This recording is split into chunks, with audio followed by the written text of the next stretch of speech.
Café et chocolat, l'entreprise et l'éducation, sur la même longueur d'onde.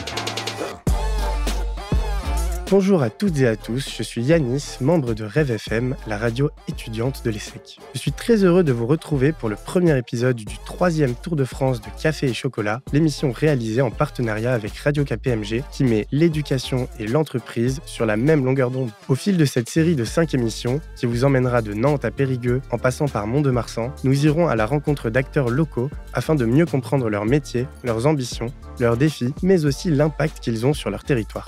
Venez découvrir avec nous des parcours inspirants qui offrent un regard concret mais différent sur les réalités du monde du travail, de l'éducation et associatif. Pour la première étape de notre voyage, nous sommes à Nantes où nous avons la chance d'interviewer l'équipe de football de Centrale Nantes. Finalistes de la Coupe de France universitaire, ils nous aideront à mieux comprendre l'influence du sport, de la compétition et des sports collectifs sur le parcours étudiant.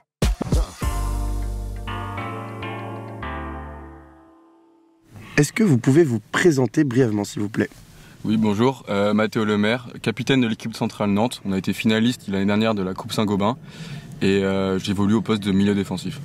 Moi, c'est Ethan Boyadjian, vice-capitaine de l'équipe de Centrale Nantes, le bras droit de Mathéo, et j'évolue au poste de numéro 10 au sein de l'effectif. Bonjour à tous, moi je suis Quentin Billy, je suis gardien de l'équipe. Est-ce que vous pouvez nous parler de votre parcours jusqu'à cette victoire en Coupe de Nantes et cette finale nationale ? Alors déjà pour la finale nationale, nous avons passé deux barrages préliminaires au tout début d'année universitaire. Ensuite nous sommes allés à Clairefontaine où là nous avons fait 4 matchs il me semble. On a perdu en finale malheureusement 1-0 sur une petite erreur de notre gardien. Pour la Coupe de Nantes, on est allé jusqu'à la finale et on a pu aller à la mairie. Et voilà, ce fut une expérience assez particulière et très enrichissante.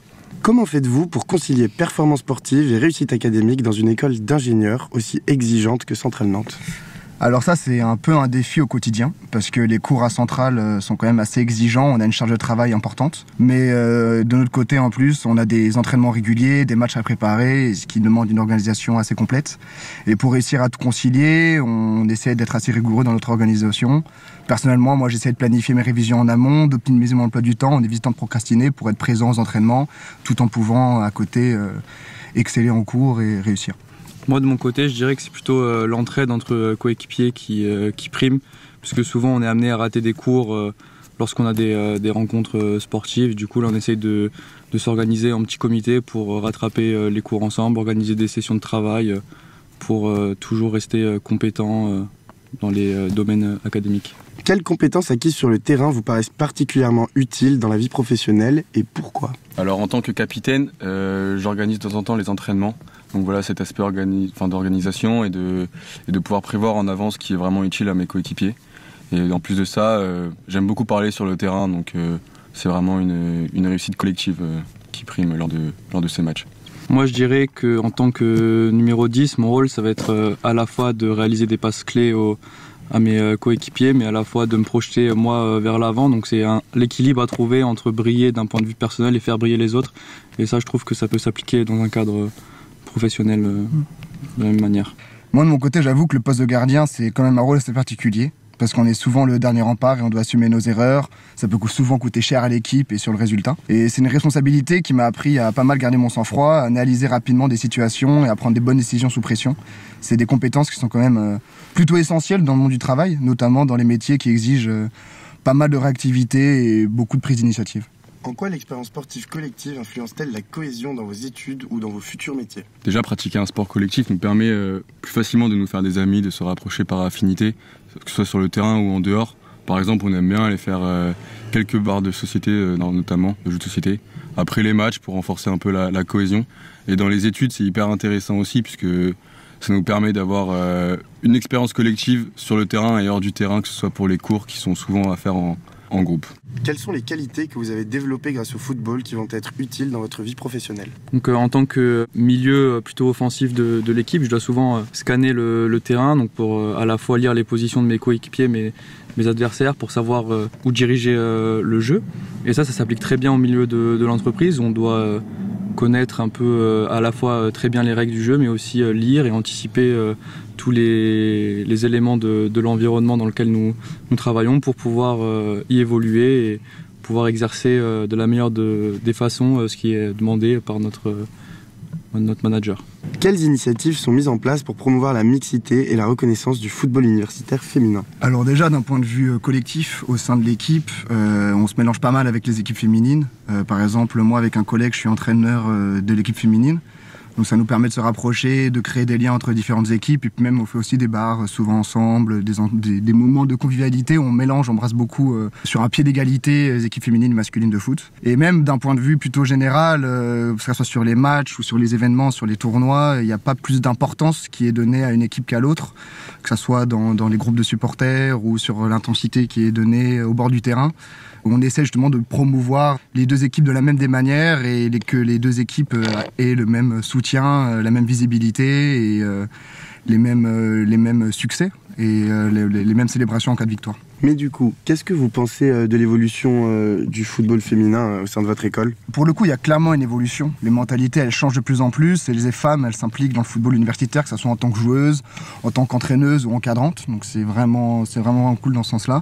Après, c'est sûr qu'il reste encore du chemin à parcourir, mais on sent une évolution positive. Les équipes féminines, elles gagnent en reconnaissance et on espère que ça va continuer à progresser dans les années à venir. On est sur une bonne lancée. Comment votre établissement scolaire vous soutient-il dans votre démarche sportive ? Déjà pour notre pratique du football, Centrale Nantes a mis en place, construit il y a environ 5 ans il me semble, un synthétique au sein du domaine de Centrale Nantes. Donc on peut s'y entraîner très souvent. On y joue 4 fois par semaine sur ce terrain-là.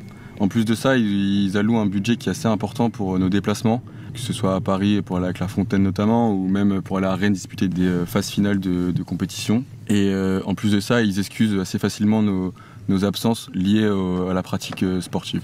Conseillez-vous aux autres étudiants de s'investir dans un sport comme vous l'avez fait vous-même ? Bon, oui, je conseille vivement à tous les étudiants de faire ça parce que ça favorise l'intégration au sein de l'école, ça crée une réelle cohésion entre des coéquipiers et en plus il y a aussi l'aspect sportif où on se dépense, même si c'est juste pour courir après un ballon, mais ça fait du bien au corps et ça permet aussi de se vider la tête entre les journées qui sont bien remplies. Est-ce que vous auriez des modèles dans le monde du foot ou dans le monde du sport qui vous inspirent en tant que joueur de foot ? Moi, depuis que je suis arrivé à Nantes, je suis tombé amoureux de ce joueur, Ludovic Blas, et sa patte gauche. Moi, en tant que capitaine, j'ai beaucoup été intéressé par le leadership de Hugo Lloris, mais en tant que milieu de terrain, c'est le travail de fond de N'Golo Kanté qui m'a beaucoup impressionné.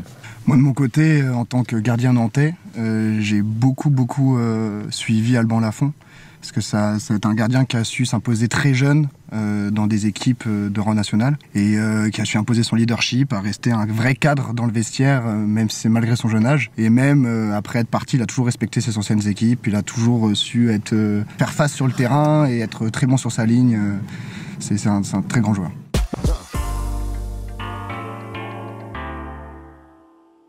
Notre émission touche à sa fin. Merci beaucoup à l'équipe de football de Centrale Nantes de nous avoir éclairés sur les enjeux du sport universitaire. Pour notre prochaine émission, nous serons à Bordeaux où nous retrouverons Madame Isabelle Jandot, présidente de l'association Quartier des Bassins à Flot.